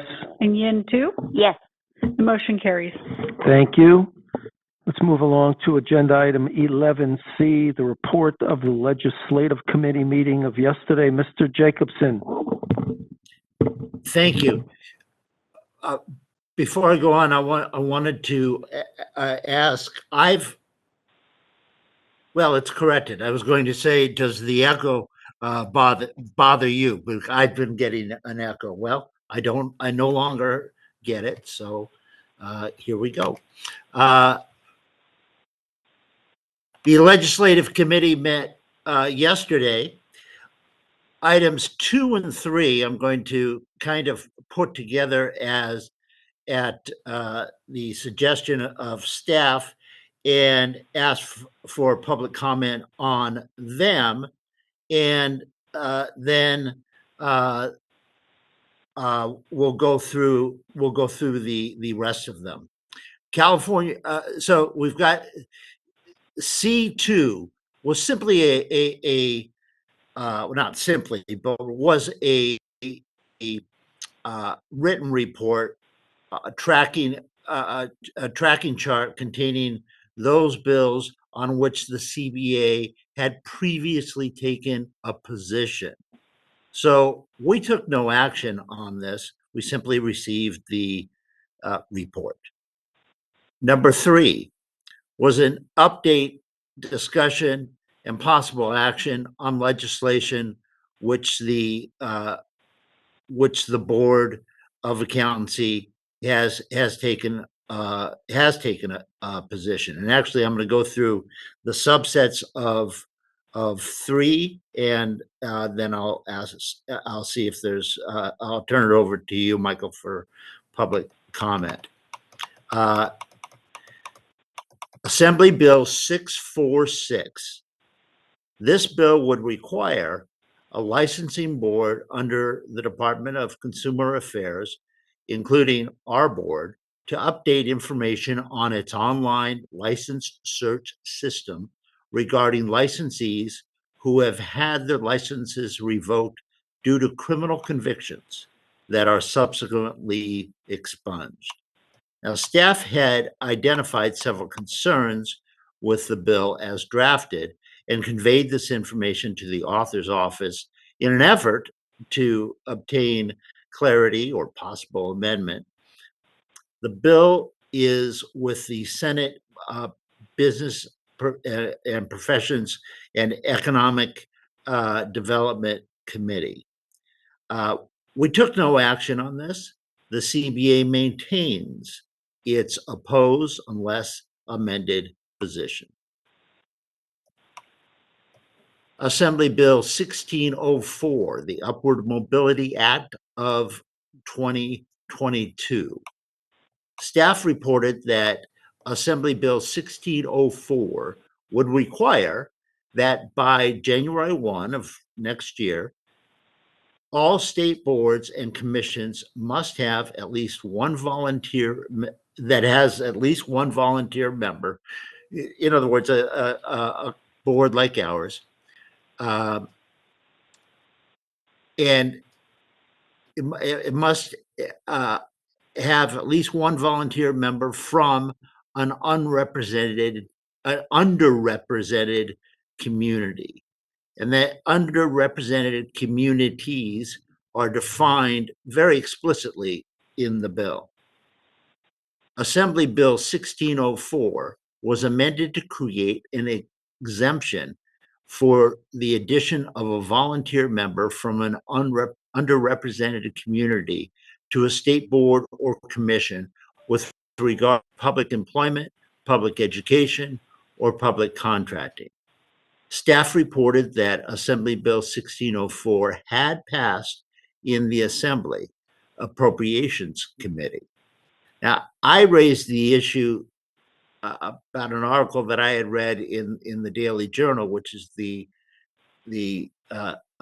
standard bearer newspaper for the legal profession in California. Very recently, a Los Angeles trial court judge threw out what had been SB 824, which requires or had required, I'm not sure when the order is, the verdict is going to go into effect, had required that a certain number of women be on corporate boards. Last month, there was a similar case, also in Los Angeles, also in the trial court, that said that, well, there was a statute that said that people from underrepresented communities had to have a certain number of representations on corporate boards, and that was also deemed unacceptable by the Los Angeles trial court. Ms. Joffrey stated that she would review these trial court decisions and I believe get back to us on them.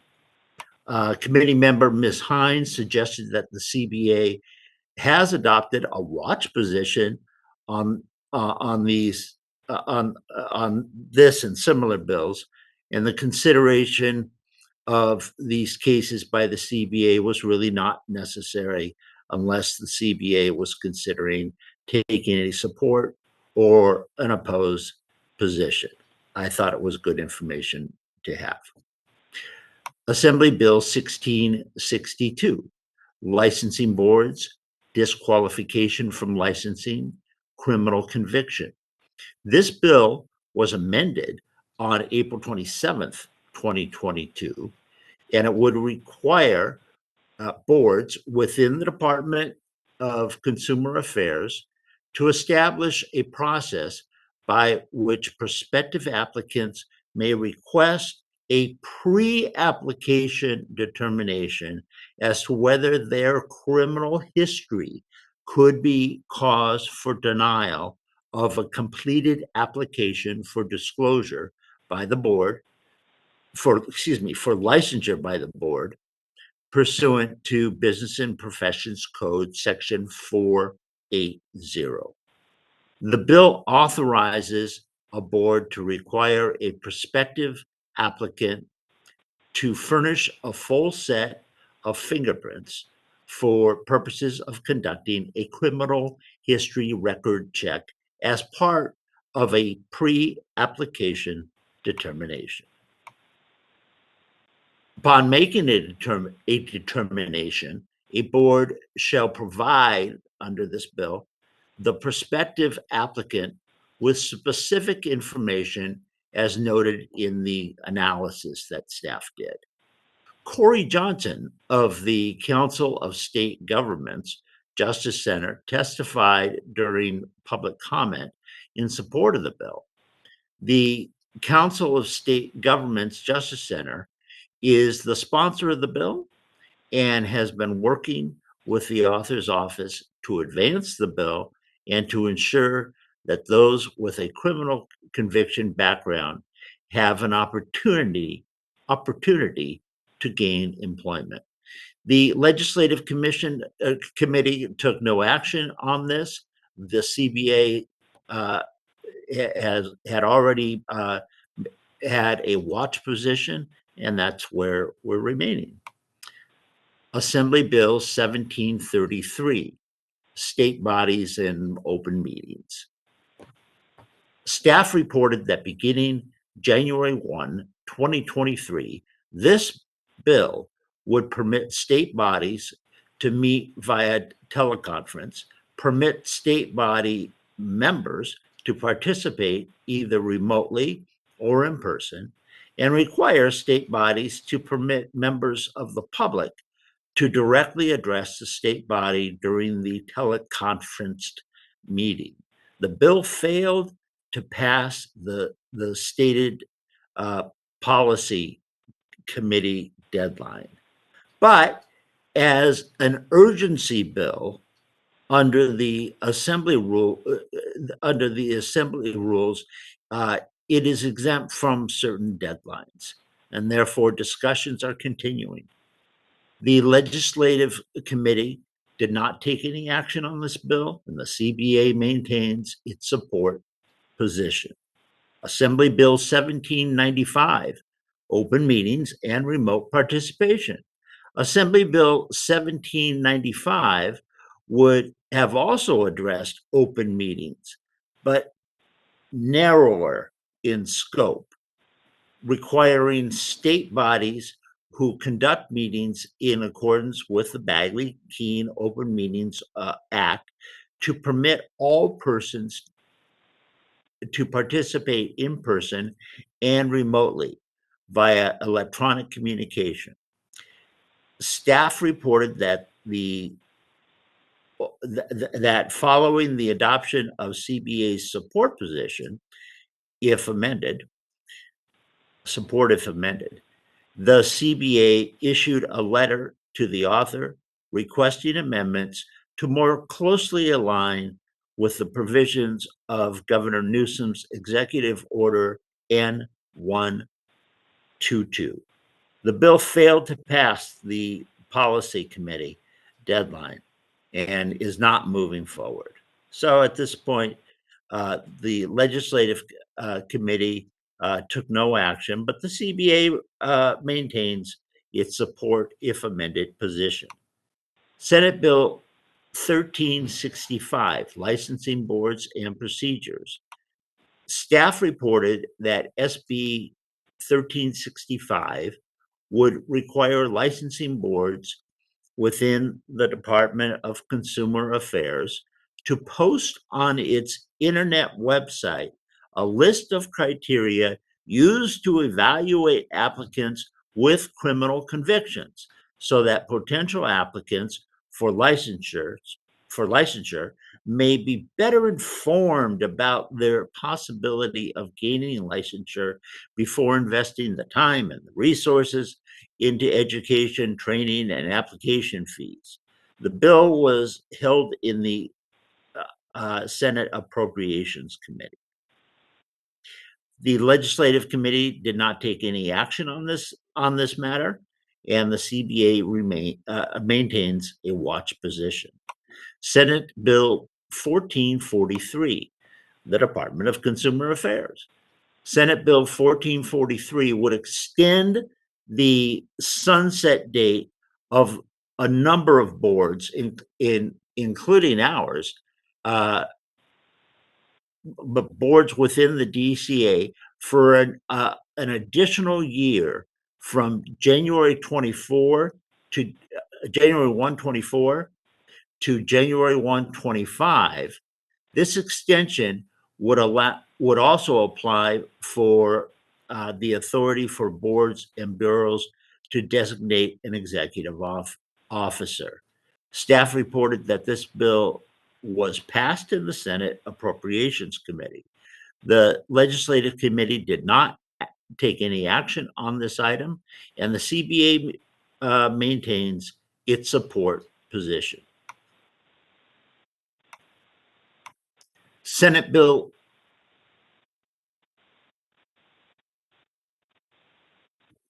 that is items 2 through 3. So Michael, I'm going to turn this back over to you because these are things on which we have not taken any positions. Number 4, we'll have to. I'll be inviting a vote, so I'm turning it back to you for Okay. comment or whatever you want to do. All right, thank you. We'll pause at this point. I'll ask you, are there any members that have any questions or comments regarding the legislative report, items 1 through 3? Are there any public comments regarding that part of the legislative report that are in Sacramento? Moderator, please open it up for any public comments regarding these items. Thank you, Mr. Board President. I've opened up the Q&A panel. If any member of the public would like to make a comment, they can type comment using the field in the lower right-hand corner of the screen and submit it to all panelists, or they may simply raise their hand. We'll give them a moment.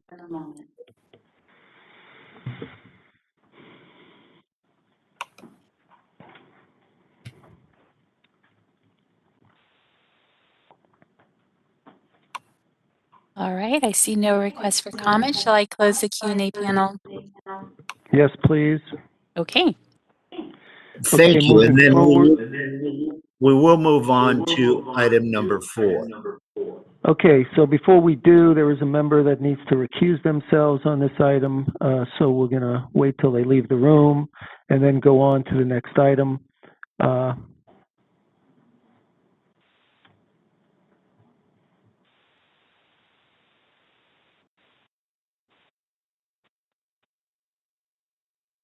Okay, Mr. Jacobson, please continue. Thank you very much. Senate Bill 1387, Gubernatorial Appointments Report. Staff reported that this bill would require that on or before June 1, 2023, the governor's office convene a working group to discuss and make recommendations on the most effective way to ensure the state's leadership on boards and commissions to ensure diversity in age, ethnicity, gender identity, disability status, region, veteran status, and sexual orientation, amongst other things. The bill specifies that the composition of the working group identifies the issues its recommendations shall address and details information to be reported annually to the legislature and made available to the public on the governor's website. The bill specifies that the working group's first meeting shall be held no later than July 1, 2023, and shall complete its work on or before July 1, 2024. The working group shall be terminated on December 31, 2024. Katrina Salazar stated that she believed that the CBA should take positions on issues that should not take positions on issues that do not directly impact the operational issues of the Board of Accountancy or its licensees. I initially similarly stated that that bills such as this were unnecessary if the right people were in leadership. In other words, elect enlightened leaders. But Carrie Ann Hines changed my mind. She stated that she supported the measure, stating that it is not a directive, but merely a working group to identify guidelines. She believes it was important to support this impactful legislation. Ms. Tu and Ms. Latta voiced support of Ms. Hines' comment and of the bill. So the legislative committee recommends that the CBA take a support position on SB 1387. Michael, this is a fully formed motion and does not require a second. And I'm going to turn it back to you for discussion and a vote. Thank you, Dan. Is there any further discussion among board members? Is there any public comment from those in Sacramento regarding this motion and second? Seeing none, moderator, please open it up for outside public comment, please. Thank you, Mr. Board President. I have opened up the Q&A panel. If any member of the public would like to make a comment, please type comment using the field in the lower right-hand corner of your screen and submit it to all panelists, or you may simply raise your hand. Give you a moment.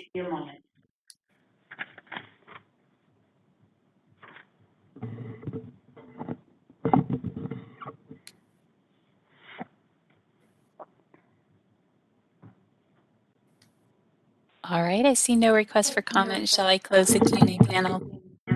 Yes, please. Okay. Ms. Reed, call for the vote. Nancy Corrigan? Yes. Carrie Ann Farrell Hines? Yes. Dan Jacobson? Yes. Christian Lotta? Yes. Katrina Salazar? Respectfully, no. Michael Savoy? Yes. And Yin Tu? Yes. And the motion carries. I'm just gonna, On number. hold on. Okay, we're gonna get somebody back in the room. One second. I'm sorry.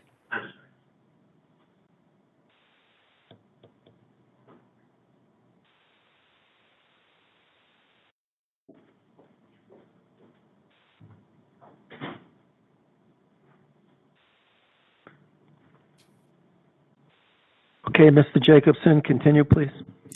Number 5, A through Q. Staff reported that bills in this agenda item are being monitored, and if they are amendable in a way that directly impacts the CPA, an analysis will be prepared and presented at a future meeting. Of course, we took no action on this agenda item. And that completes my report. Thank you. Any other comments on his report? I'm sorry, Ms. Corrigan. Would that be agenda item 5A through H? 15B, 5, A through K. A through Q.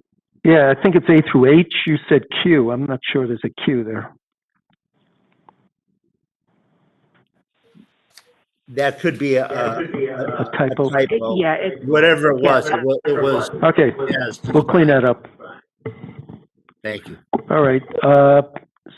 So no other comments from the board? Any public comments in Sacramento regarding this agenda item? Seeing none, moderator, please open up for any public comments regarding this item. All right, I've opened up the Q&A panel, and people may either raise their hand or type in a comment or display instructions.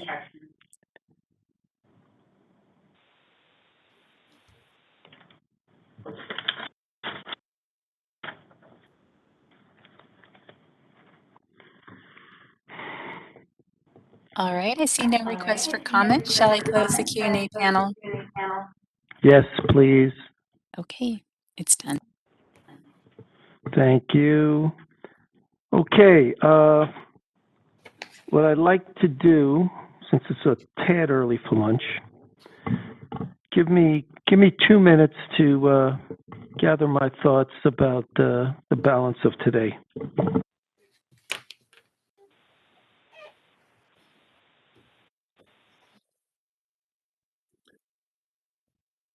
Please excuse me. I have to take a biological break for 1 moment. Okay, since that'll mean we don't have a quorum, let's please break until 11:30. Take 10 minutes.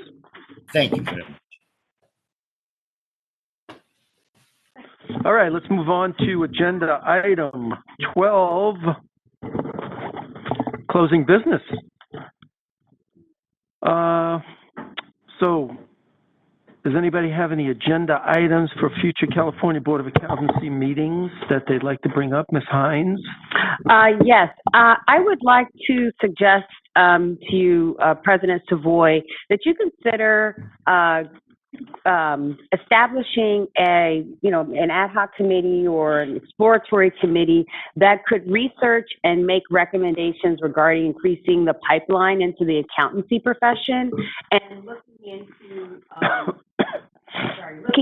looking at other professional industries for potential pathways that could be models, like the legal industry. And we could look at a collaboration potentially between the CBA, high schools, community colleges, colleges and universities with accountancy degree specializations, and potentially also include maybe members of, Cal CPA that could help with, doing some research around looking at, how you might create these pathways. Excellent idea. Yes, Ms. Molina Lopez. Thank you, President Savoy. I actually had the same request. I am interested in bringing back an agenda item where we do have a discussion concerning the pipeline issue with a focus on ramping up the efforts for outreach. And specifically, I would like to be able to put a focus on the underrepresented groups in the CPA profession. And then also related to that would be some gathering of information as it concerns to the pipeline issue. The majority of CPA licenses currently are issued as G licenses, I understand. And I would like to see information on whether there's a need, as this pipeline issue is moving forward, and there's concern that there isn't enough CPAs entering the profession. I'm curious to see if there's a greater need for more A licenses or a greater need for more G licenses. If there's any possible way that staff can help us maybe address that a little bit. I believe it would also serve some of the discussions that we're having in the CERT committee. So that would be my suggestion. Thank you. Thank you. Ms. Lara?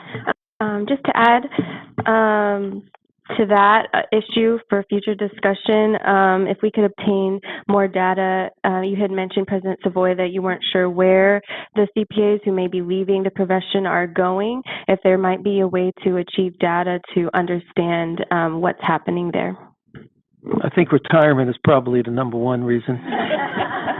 As us baby boomers are reaching that level of enough's enough.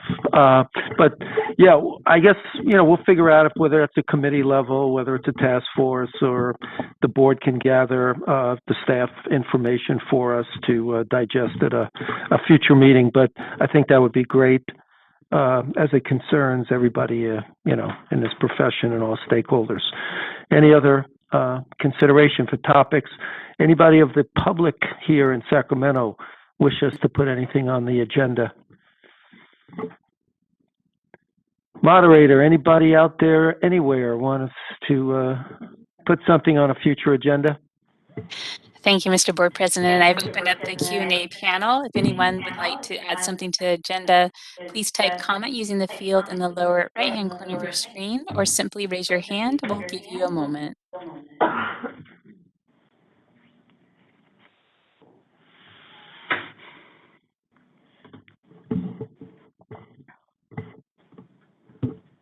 All right, I'm seeing no requests for comment. Shall I close the Q&A panel? Yes, please. Okay. Okay, at this moment, we will be moving into closed session. And once closed session is completed, the CBA will then be adjourned. Thank you all.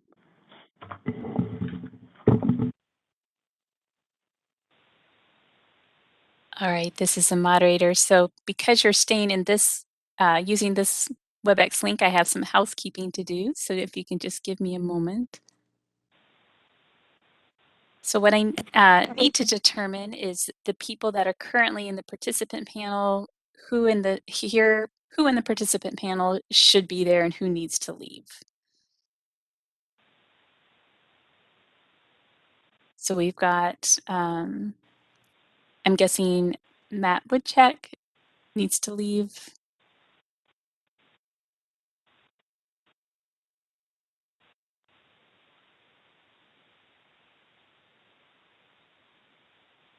Is that correct? And Patty Bowers, will you be in closed session?